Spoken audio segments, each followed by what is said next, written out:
and thanks to New Futures, what a wonderful organization that I think every state wishes it had. And to have such support from the Governor's Commission and from people like Tym Rourke, another very unique individual, I think, in our field in terms of bringing the leadership and expertise that he can bring, tying the private and public sectors together, is really unique.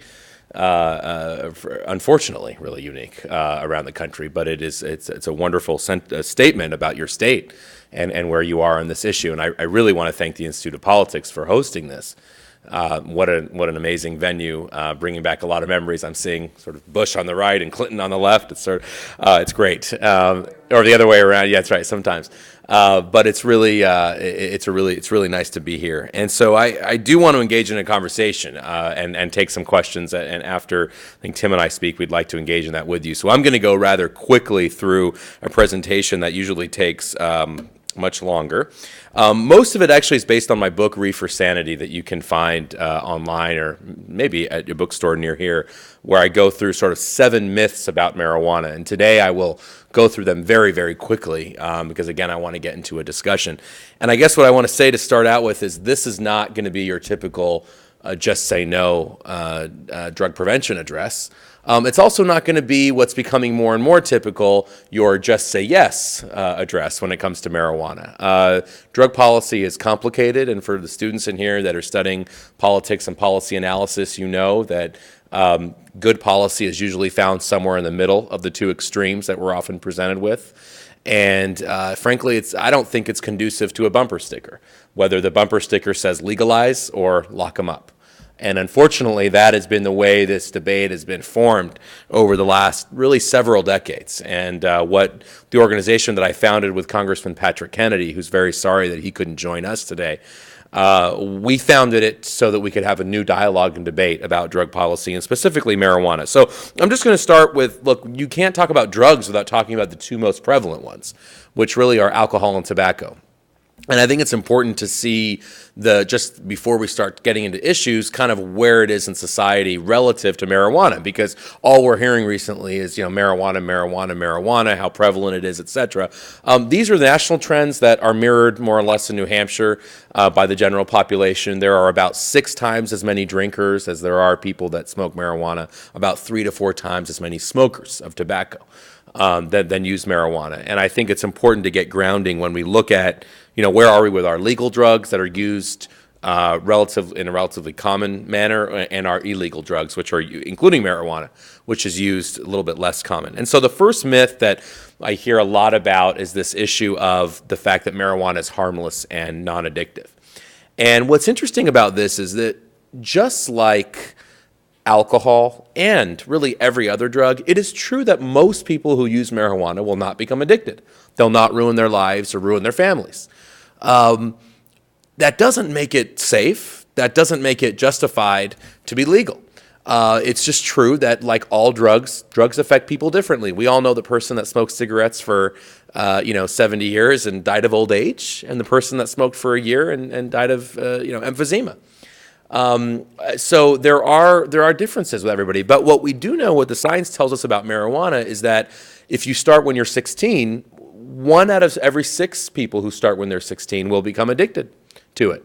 And people don't even think marijuana is addictive. That's another big myth that science has certainly disproven, that actually you can get addicted. It's not heroin withdrawal in terms of the symptoms, but there are some very prominent, especially psychological symptoms that happen. And what's so interesting about the 1 in 6 number in my mind is, oftentimes when I talk to people, they think, well, that's not that much, right? 1 in 6. I mean, what's the big deal? Most people, 5 out of 6 is the vast majority. And then I ask them, well, would you ever drink and drive? Right? Like, what are the chances? And they say, no, of course I would never drink and drive because I'm liable to kill myself or someone else, which is, I think, a good educational message we've gotten out there. It's true. And then I say, well, what do you think the chances of getting into a fatal car crash if you're drunk is? According to the Mothers Against Drunk Driving, by the way. So according to the group against this, what do you think the chances are? And usually the guesses are 1 in 2, 1 in 3, higher, lower, but usually between 1 in 2, 1 in 10. Shockingly, the answer is 1 in 500, according to Mothers Against. Now, that doesn't mean that because 499 people can drink and drive without killing somebody, that's something that we want to promote. But it just shows that when you look at sort of a number like 1 in 6, we shouldn't discount that.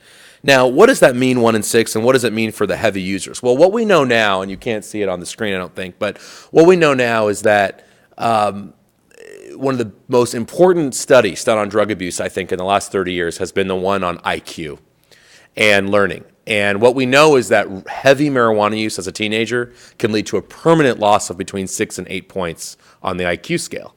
Now, what does that mean? Okay, that doesn't mean that everybody who smokes marijuana heavily is dumb. It doesn't mean that everybody who's ever smoked marijuana can't make something of themselves. What it does mean is that when controlling for all other factors, you increase that risk. And if you have 150 IQ, like I'm sure everybody here does, I think this state is full of them. You're a very smart lot. If you have 150 IQ and you go down to 142, you won't miss much. That's true. I mean, you're still high achieving and great. But if you're the average person in America, and the average person has 100 IQ, and you go down to 92, that has real world implications. That is the difference between getting a degree or not. That is the difference between getting a promotion or staying in the same job you've had for 30 years.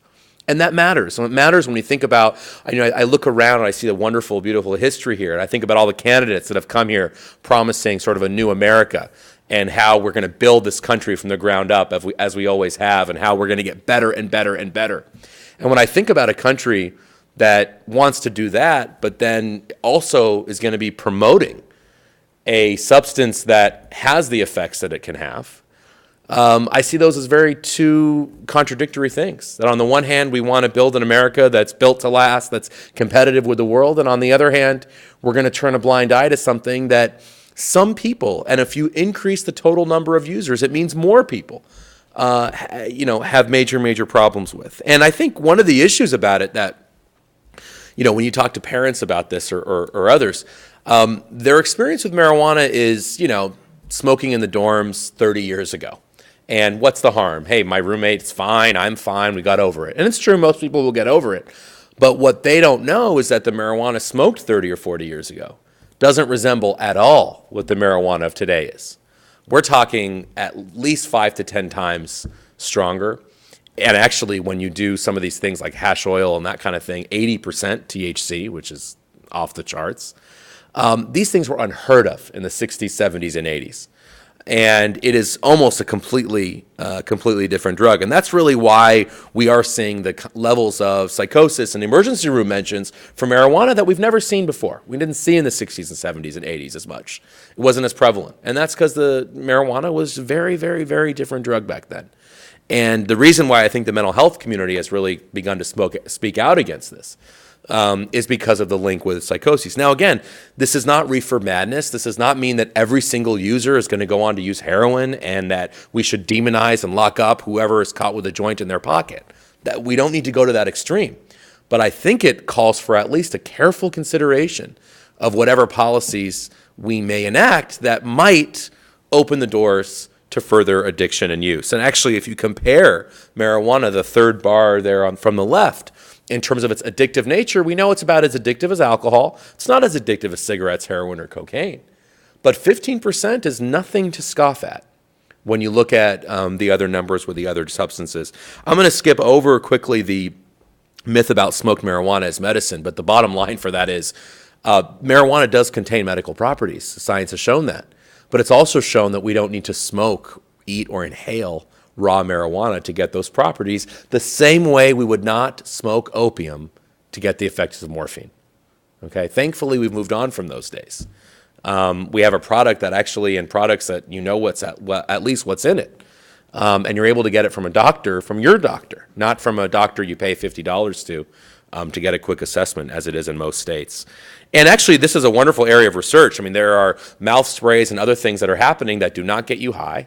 They do not contain a lot of the same ingredients that modern herbal marijuana contains that have medical promise, and I think we should promote those. It doesn't mean we want it to be big pharma. It doesn't mean we want it to be very expensive for people. It means that if you're suffering from cancer and muscle spasms from MS, we should be able to provide you with something that has promise, and we want to do that. That's very different, though, than saying, well, anybody that smokes marijuana, they're doing it for medical purposes. I think we need to make that big distinction. Another myth that we hear a lot about is the issue that countless people are in prison for smoking pot. So when you look at, first of all drug offenses on the state level, it's about 18% for any drug offense, cocaine, heroin, whatever, possession or trafficking. If you look at marijuana only, and that's the right, it's about 0.1 to 0.3% of people in state prison are there because they smoked marijuana. So, it's this big myth that if only we were to legalize, we'll be able to, release everyone in our prisons and save money. If you want to reduce incarceration in this country, you don't start with marijuana. You don't even talk about the marijuana issue. It's irrelevant. You talk about alcohol, first of all, because alcohol sends more people to prison and in terms of arrests than all drugs combined, which is something that many people don't understand or appreciate. And that's because alcohol is used much more prevalently. If you want to reduce incarceration, let's look at the core issues in our society that lead to racism in the criminal justice system for all substances. Do we really think that the inherent race issues in our criminal justice system are going to be solved if only cops can arrest people for marijuana? We really need to think that one through, especially when we talk about communities of color. When we look at alcohol, again, which is the example we're always pointed to, right? Treat it like alcohol. When we look at alcohol in communities of color, we actually see that there are 8 times as many liquor stores, and this goes for poor communities too, in poor communities or communities of color than in upper-class white communities. Now, that's not because upper-class communities don't like to drink alcohol. It's because we have an industry and a lobby that targets the folks that really can't write the $50,000 check to the treatment center. They don't have most likely, they don't have the support at school and the healthcare system that they need. They often don't have the support at home that they need because their parents are working more than 2 jobs. So we have to really think about, if we're truly concerned about the disaffected, what our policies will do. Because let me tell you, for alcohol, it has been an unmitigated disaster for those communities.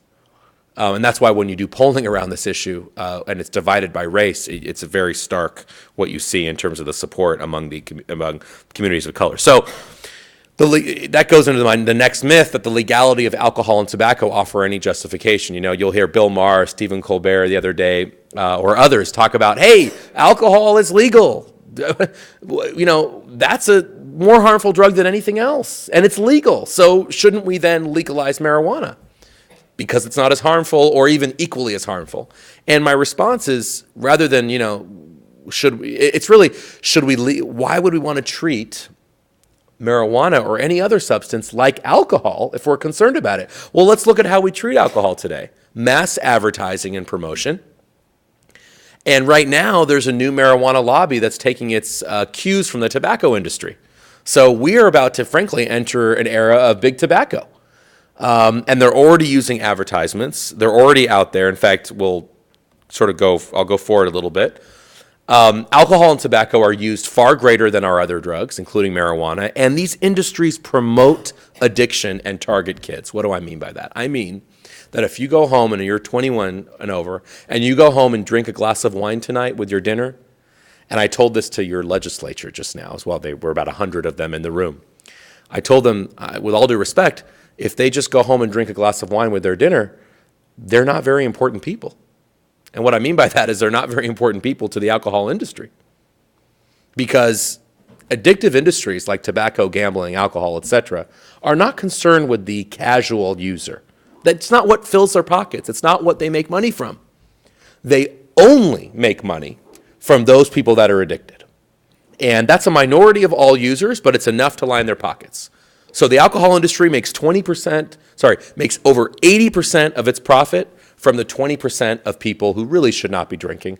They're very heavy drinkers. They're bad drinkers. They're destroying their lives. They're in and out of the criminal justice system. They're burdening the healthcare system. And so that means there's an incentive to increase addiction. And that's why you have all these new marijuana companies coming up with things that, let me tell you, our parents wouldn't even understand. Edibles, candies, the brownies, the cookies, the sodas, the hash oil, the waxes. These are meant to market to young people because addictive industries don't make money off casual users. And so what's so ironic is that we see a lot of the sort of the baby boomers now, the Woodstock generation, are the ones pushing marijuana legalization, because for them, marijuana represented something very different than what it represents for most kids today, right? It represented protest, represented, going against the status quo of a government that was in an unjust war thousands of miles away. It represents all of those kinds of things from the 60s and 70s, if we read history and we even look at some of these pictures. What's ironic is that that generation who was so anti-corporation and anti-addiction in many ways, because they were anti-incorporation, they're now furnishing and opening the door to a new industry. Because the people today controlling the marijuana policy issue and the marijuana, pushing marijuana normalization, they're not the old hippies from where I went to school in Berkeley. They are the people that now actually look like me, with the suits and the short hair and the Ivy League degrees, that cut their hair and, change their shirts and are now promoting this for their own profit. They are today's big tobacco. So the question is, do we want to usher in another big tobacco? That is really the question. It's not about prisons and everything else that we hear about. It's about, are we going to make the same mistakes that we made 100 years ago with the tobacco industry that we're only learning from now? Or are we going to try and stop this in its tracks? And so when I think about marijuana, this is what I think about. I don't think about the guy with the long hair smoking a joint with his friends.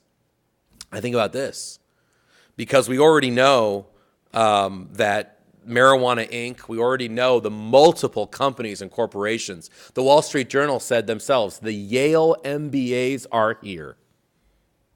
Think about that for a minute. We're so good in this country. We're so good at commercializing and promoting for profit, are we not? Let's look at our addictive industries. Let's look at pharma and the deaths that OxyContin brought. The fact that we dispensed tens of millions more oxycodone, hydrocodone, OxyContin tablets than would ever be justified by any country in the last 10 years. And we still consume over 90% of the world's prescription drugs. Now, I don't know if that means that, people in Europe don't have pain, or if it means that we're maybe doing something wrong. Let's look at the alcohol industry. I worked in Washington. Good luck trying to raise the alcohol tax and the federal alcohol tax. Do you know that today's alcohol tax is a fifth of what it was than during the Korean War? Some people in here will have no idea. Well, you're all very smart. You have 150 IQ, so you do know when the Korean War was. I had to look it up on Wikipedia the first time I heard it because I wasn't exactly sure about the dates. In the 1950s, let's put it that way. A fifth of what it was when adjusting for inflation. We have miserably regulated alcohol. And even in states that have tried to do it right, like here in New Hampshire, we're having a commission and doing it state control. Well, what's the purpose of that? The purpose of that is profit maximization, whether it's for a state or a corporate, board member, who cares? The purpose is to raise revenue. And that means you better have a lot of new addicts. And then we look at big tobacco, which is my favorite of the group. And I say that in the worst way possible.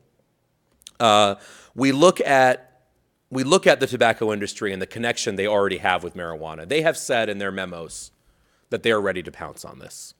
They have the land, the marketing, the people, and they'll do it. When we look at the tobacco industry's, when we look at the tobacco industry's papers, which I don't have here, but we see all that they have done in terms of the lies to the American people over 50 years. Many people in this room won't remember that. They weren't born yet.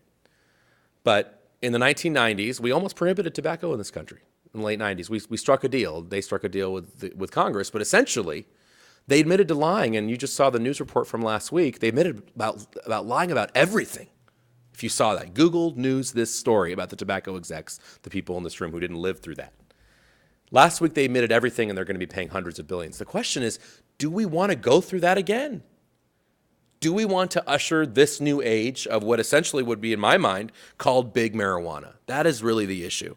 We already have groups saying that they want to become the Marlboro version of the marijuana cigarette. We have the multi-million-dollar investor groups, look it up yourselves, that are out there, whether it's Prohibition Brands, ArcView, Privateer Holdings. These aren't hippies who like to smoke joints. These are multi-million-dollar Wall Street conglomerates that are going to make a lot of money. And remember, they do not make money off of the casual user. They only make money off of the heavy user. These are people that want to create the Anheuser-Busch of marijuana, they said. A 29-year-old in California, $10 million he raised. He's already given $1 million to groups that want to legalize marijuana. So don't think that there's a disconnection between the lobby that wants to legalize and the lobby that's making money off of users. They are often joined at the hip.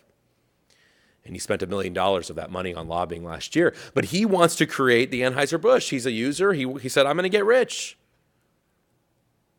And that's what it is. It's about getting people rich and creating the next industry. We got rid of tobacco vending machines. Now we're seeing them with billboards across the country with marijuana. We have a very short memory. We fought the tobacco industry, many of you in this room, for 50 years to get rid of vending machines that were selling deadly substances, dangerous substances. Remember, you can't smoke a cigarette and overdose from it, just like you can't smoke marijuana and overdose. That doesn't make it safe. It leads to death and illness. Smoking tobacco happens to lead to lung cancer. Smoking marijuana happens to lead to things like car crashes, like emergency room visits, and probably a whole lot of other things we don't even know about yet in terms of the cancer and other connections that we haven't yet researched fully. But why would we want a marijuana vending company? Well, we already have at least 3 in this country, and they've raked in millions under medical for the last couple of years. We have, as I said, the ring pots, the pot tarts, the drinks. Okay, this isn't for the 70-year-old cancer patient. This is aimed at young people. And again, it seems like we're repeating history when we look at Joe Camel. We look at what we've done with tobacco here with marijuana. So I would just say that, alcohol and tobacco legalization teach us one thing, that there is no money in this for anyone other than the corporate industry that's going to make a lot of money from it. And if you think there's money for schools, I have a bridge to sell you. For every dollar in alcohol and tobacco tax, and this is true right here in New Hampshire, it's true across the country. These are national figures. In New Hampshire, it's the exact same ratio. For every dollar that you gain and your legislature makes and gets to say, woo, we sold this much alcohol and tobacco, look how much money we are giving back to the community. Well, they forget to tell you the flip side of it. It costs 10 in social costs. So last year, I believe it was $1.15 billion that you spent in costs related to alcohol. That was 10 times the amount of money that was gained from selling alcohol. And the last time I checked, as wonderful and beautiful an institution as this is, the public education system in New Hampshire wasn't exactly saved by the lottery. Am I wrong? That's why, that was the purpose of the lottery. Again, you're political. Go and look at what the discourse about the lottery was in this state, what the justification used by everybody who said, we don't really love gambling, but we want money. And we need money for our schools. We need to save our public education system. You will see that that was the justification. And again, I would ask the question, are we having fun yet? What has come from all of this? And why would we want to add another drug to the list of things? So now in Colorado, I'm going to end with a couple minutes, if I can, on the state of Colorado, because this is what's in the news. This is the picture you've been seeing everywhere, that we're allowing retail sales. We're going to control this. We're going to regulate it. Get it out of the hands of drug dealers. Treat it like alcohol. We're adults. They opened for business. People were waiting in line. They were very excited about it, many people.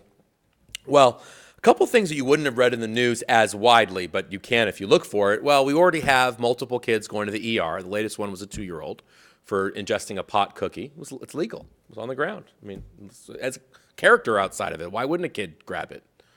By the way, dozens of kids have been hospitalized in the last year there because of brownies and things like that. A marijuana store in Colorado, and I have to give him kudos for being honest, but he said that the high school senior is his ideal target customer. Now, I don't know if he was talking about the high school senior that's flunked 5 grades and is now 21. Maybe. Probably not. And the state of Colorado said they were going to do all these grandiose, wonderful things like tagging plants and being responsible. They kind of didn't get around to those things. They still sold it anyway. And in fact, if you go to reddit.com, which of course is the most popular website if you're under 34, front page of the internet, multiple postings about ways that people should smuggle marijuana out of Colorado to neighboring states. Remember, this was one thing that they said, nobody's going to be able to do that. We're going to regulate this. The point is we get a lot of promises with these things, with all policies. And this is another one that in the beginning I could see might sound attractive. Hey, it's no worse than alcohol. We can maybe make some money. Why not? We don't want to throw people in prison. The reality is something very, very different than that. So I don't think our choices are between legalization on the one hand and prohibition or incarceration on another. This is not a stump speech for the war on drugs. It's not a stump speech for private prison industrial complex in this country. This is not a stump speech for the lobby that wants to continue to imprison people of color. Let me be very clear about that. But it is a discussion about, do we really think we're going to be addressing those issues with legalizing marijuana as opposed to maybe something wild and crazy like investing in schools? Or something as wild and crazy as increasing the number so that more than 1 in 10 people, as it is in New Hampshire, who need treatment get it? Maybe we can try for two out of 10, maybe. You know, it would double at least. Something as wild and crazy as let's look at the structural issues that lead people to become drug dealers and risk their lives, the structural issues that are related to the fact that foreign countries like places in Mexico where they have cartels has not had a functioning educational or healthcare system since the founding of their country. Maybe those things might be a place to start. It's going to be hard. It's much easier to legalize and say we did our part.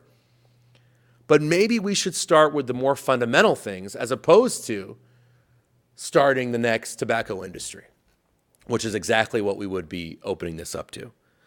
And, you know, when you look at Colorado and Washington, these are places that said they were going to do it responsible. You know, this is during the campaign, they said, we are going to make sure kids have to be ID'd for their marijuana. And if you're not 21, you don't get it. That's the way we're going to control this, you know, because as we know, kids don't have access to that other drug that you have to be 21 for, alcohol. And right now, the lobby there that spent $5 million to pass this, if you want to talk about money in politics, some of you are interested in politics, look at the money in politics behind this movement. Look at how much money was spent in Washington and Colorado to have any kind of equal playing time. Look at the money spent nationally to create a marijuana industry and to have new laws as a result. Look at who is funding Alaska, New Hampshire, and Oregon to be the next states to legalize. You'll be surprised. It's not the medical association. It's not teachers. It's not scientists. It's not parents. It's a small lobby that is growing every day that, frankly, many of them they see as their end goal is legalizing all drugs, not all of them. And so I just think we can have something better and do better than either of these two extremes of legalization or incarceration, because legalization means commercialization. Unless we're ready to have a constitutional convention here, maybe we are, to repeal the First Amendment, commercial speech is free speech, another thing to look at, as has been defined by multiple courts. The First Amendment protects free speech. It protects corporate speech. So good luck trying to regulate an industry. We haven't been able to do it with any other industry that sells addictive substances. I don't see why we'd be able to do it with this one. It doesn't mean our policy is perfect now. It doesn't mean we throw people in prison. It doesn't mean we say we have a war on drugs and that's it, go home. It doesn't mean we let cancer patients suffer a long, painful death. It doesn't mean we need to throw people and not give them a chance to get a job in the future if they have an arrest record. Let's not do that. Let's fix those things with smart policies. But let's not go over to the other extreme of legalization. So I'm going to end there and pass the podium to Tim to talk more about sort of some state trends and what we're seeing here in New Hampshire. And then I look forward to a robust discussion. Thank you so much for listening to me. Actually.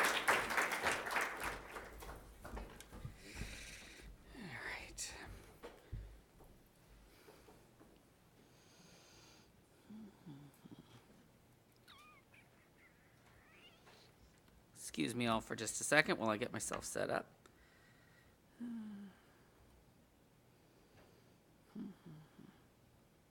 Just I'm going to try and get back to the desktop. I have a lot of things for a lot of people, but tech savvy I apparently am not. You want to get up there? So first of all, I want to just thank both New Futures and the Institute of Politics for hosting today's event. I very typically sit over there, so I am humbled to be on the stage, both with Kevin and with the history of what the Institute provides. That's perfect, yours up here? thanks. Yeah, 'cause mine's saved to the desktop somewhere. So here we go. I think this is it. Oh, I'm over to the right. Thank you for keeping me in line. So really lovely to have a few minutes, and I do want to be brief so that we can begin our conversation, wanting to focus a little bit on taking the national context that Kevin has laid out and talking a little bit about what's happening in New Hampshire literally as we speak, and maybe thinking while we're talking about marijuana specifically, thinking about just drug policy in general and how the state of New Hampshire is wrestling with this, and hopefully some ways that I think the nation could be in this conversation in a much more genuine way. So first off, again, my name is Tym Rourke. I'm the Director of Substance Use Grant Making and Strategic Initiatives at the Charitable Foundation. We are one of the largest community foundations in the country.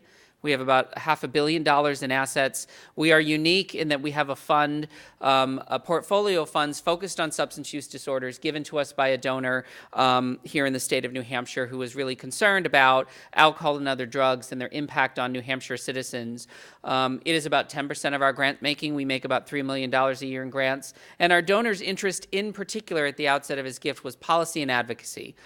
Understanding that as a public health concern, we really needed to be paying more attention to the power of policy to really impact change in a state like ours. So that is my day job, and it is through my role at the Charitable Foundation that at the governor's request I serve as chair of the state's Commission on Alcohol and Other Drug Abuse, which is made up of members of both houses of the legislature, the governor's office, agency commissioners from most of New Hampshire state agencies, as well as some treatment and prevention professionals, folks in recovery and community, folks concerned around substance abuse. So just to give you a context of some of the structures that drive a little bit about New Hampshire. So I want to just talk a little bit about what we know and set the context. And, Kevin did a great job of talking about some of these national trends. There are ways in which New Hampshire is unique in the most negative sense of the word. We are often promoted as the healthiest state in the nation. It's the most livable state for children. I grew up here, but as a new parent, it's one of the reasons I came back. But when you peel back the onion on what that means, when it comes to substance use disorders, we are not. We have the second highest per capita usage of marijuana by adolescents, 12 to 17-year-olds in the country. We lead the country in per capita addiction, and we have remained, when you look at surveys like the National Survey of Drug Use and Health, whether you want to talk about marijuana, alcohol, prescription drugs, we've always been in the top 5. But in marijuana very specifically, we are second. And this sort of bears out again by age group. You see that in there. I should also note that while we're talking about youth, we need to include young adults as well. And you can see how our rates across the age spectrums are largely higher than the national average for young people. When we talk about addiction and the likelihood that a young person will begin using substances, we talk about something called perception of risk. Does the young person believe that the use of a substance or a risky behavior would have a negative consequence? What we want is a high perception of risk. Because if someone doesn't believe that it's risky, they are more likely to engage in that risk behavior, whether it's substance abuse or another public health concern. So we are concerned in New Hampshire because here our perception of risk is low. And I can tell you anecdotal stories of prevention advocates in communities that have begun to have conversations with young people since we passed our therapeutic cannabis bill in New Hampshire last year, who are asking questions of, I don't understand why there's an issue with marijuana because I understand it cures cancer. So we know that this is indicative of what we are concerned about, a continued upward trend in rates of marijuana use in New Hampshire, so that very soon, without some significant changes in how we manifest our drug control policy in New Hampshire, we expect marijuana use to perhaps surpass alcohol in young people, which would be a pretty sorry distinction for the state. There is the Huffington Post has this lovely habit since Colorado and Washington's legalization efforts kicked in, that every so often they post a flash article on their app that says, an update on the number of people who died from marijuana. When you click on it, it's a picture of pandas, and they tell you no one's died. And in the medical marijuana conversation here in the legislature, again, marijuana's never killed anybody. Now, mind you, two things. One, in the early days of tobacco has never killed anybody. But in New Hampshire, we actually know that's not true. This is a graph that looks at traffic fatalities, and you can see that since 2008, 52% of traffic fatalities have involved a driver under the influence of marijuana. In the last 2 years alone, that's 23 deaths directly attributed to marijuana use and someone getting behind the wheel of a car. So the idea that marijuana doesn't potentially cause death and isn't related to that is just flat out inaccurate. I would also comment that I think a dialogue that equates death or lack thereof as the only reason that something is considered safe is very nearsighted when we look at some of the other damage it does, as Kevin described. But while we can talk about social ills, and Kevin alluded to this, we've been focusing in New Hampshire and across the country, not just in marijuana, but in other arenas of drug and alcohol abuse. There's the social cost, but there's also economic drivers. There's economic cost. We've had economic costs to the state of New Hampshire around the overconsumption of alcohol. Kevin alluded to this, that it's $1.15 billion a year. It is largely borne by the state and small business, lost worker productivity, folks who are out of the job because they're either home struggling with their own disorder or they're caregiving for someone who is. We've been talking around conversations and tables around economic development in our state, particularly in our North Country. We've actually had businesses tell us, you know what, we don't have a problem with a lack of jobs. I got plenty of jobs. We got plenty of jobs in the trades and in construction in New Hampshire, but we have a population that can't take those jobs because they failed drug tests. So this is a huge hit to our economy already. And to note, this is when this survey was done and this analysis was done, this is the overconsumption of alcohol by adults. So this number does not take into account the economic costs of youth alcohol consumption for reasons that if Brian Gottlieb were here, he would probably be able to explain to you. This is largely also the cost borne by overconsumption by men. Because for a variety of reasons, cost analysis around women in the state of New Hampshire was a little challenging to get at. So this number is conservative, and we're only talking about alcohol. If we were to talk about substance use in general, that number would be huge. All of this is to say a policy that would promote further access to a mind-altering substance is not in New Hampshire's economic best interest, whether or not the safety concerns, the health concerns might move the conversation.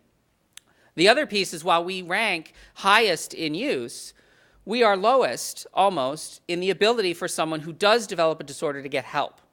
So this is a chart from the Substance Abuse and Mental Health Services Administration that looks at treatment access across the country. And you will see the dark red line is us. And the only state to the left, and left is bad here, is Texas, which means that if you are an addict in the state of New Hampshire, we estimate, again, if you think about 10% of our population, about 130,000 people, we can treat about 6,000 of them.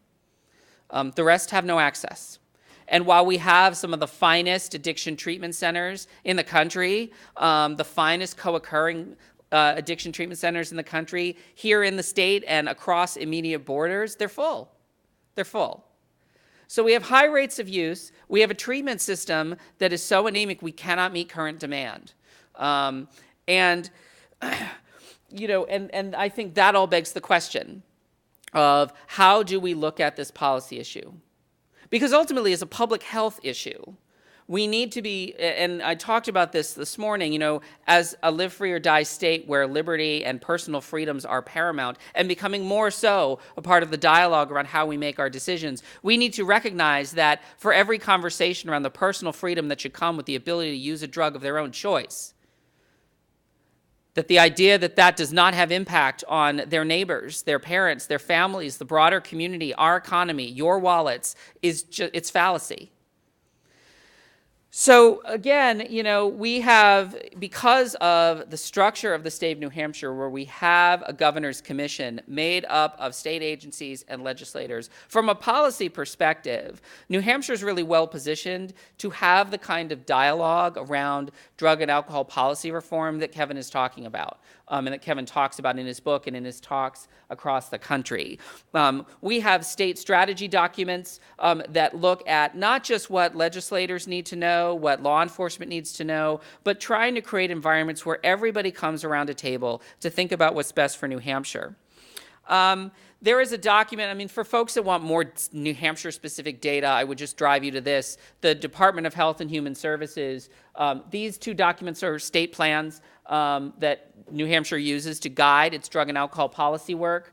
This document, the Department of Health and Human Services has been putting out issue briefs on data around various substances in New Hampshire about every other month. The marijuana document came out about a month ago. I'll give a link at the end of this presentation, because if nothing else, we need to be cognizant of the noise that is coming in the fervor of legalization that's happening in the two states that are just at the beginning of their experimentation.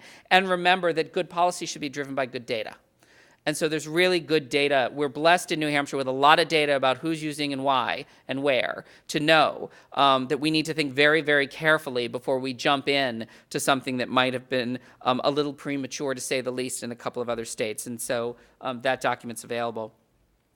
The last piece that I will say is that there is a bill traveling through the legislature in New Hampshire right now, House Bill 492, that would legalize marijuana in the state of New Hampshire.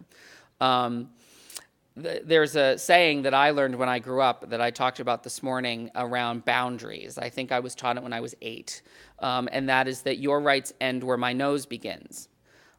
We have a drug that has a mind-altering impact, and for some there is no harm. For others, there is a lot of harm. Yesterday in Concord, New Hampshire, we had a driver hit a pedestrian, and that driver was under the influence of prescription drugs. That pedestrian, fortunately, is alive, although it sounds like the recovery for that pedestrian is going to be quite lengthy. Now, again, any number of traffic fatalities have even though we talk about prescription drug abuse, you may have noticed on that earlier slide that prescription drug abuse is not the dominant drug that is driving traffic fatalities in this state. It's marijuana. So as we have this conversation, I think New Hampshire is a place where we pride ourselves when we make policy decisions in New Hampshire. I think we are at our best, whatever the policy is, bringing all sides to the table and trying to figure out what the middle ground is, recognizing that individual freedom is inherently tied to the ability to come together and take care of one another.